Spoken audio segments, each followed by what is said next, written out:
Коронавирус свадьбе не помеха, по крайней мере, так считают молодожены, которые не стали отменять регистрацию браков. А вот от пышных торжеств многие все же предпочли отказаться. Подробности в репортаже Анвара Аслямова.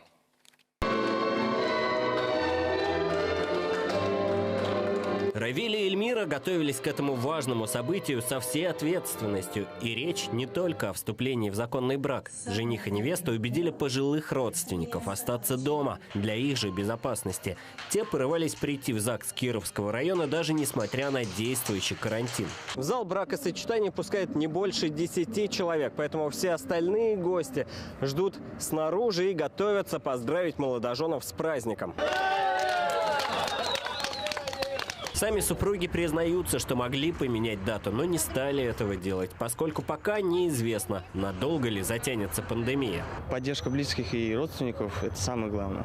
Да, потому что мы все-таки в свете всех этих событий отменили банкет в первую очередь с целью, чтобы обезопасить и себя, и своих близких. И в этой ситуации веселье не на первом месте для нас, но нашлись те смелые люди, которые пришли нас поддержать просто даже здесь на улице. Коронавирус подпортил планы и гостям. Погулять на свадьбе с размахом теперь уже вряд ли получится. Все было переживательно, потом мы приняли эту ситуацию, что, видимо, так нужно.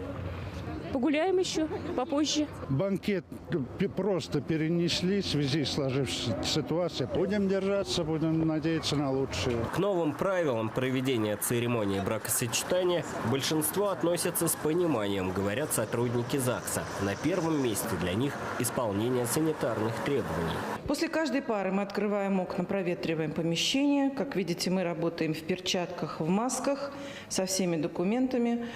После того, как на регистрацию уже проходит, специалист снимает и перчатки, соответственно, и маску, и проводит в обычных условиях. В день здесь регистрируют до 14 пар, что, в общем-то, как обычно, признаются сотрудники. Пандемия не особо отпугивает желающих создать семью. Видимо, любовь все же сильнее коронавируса.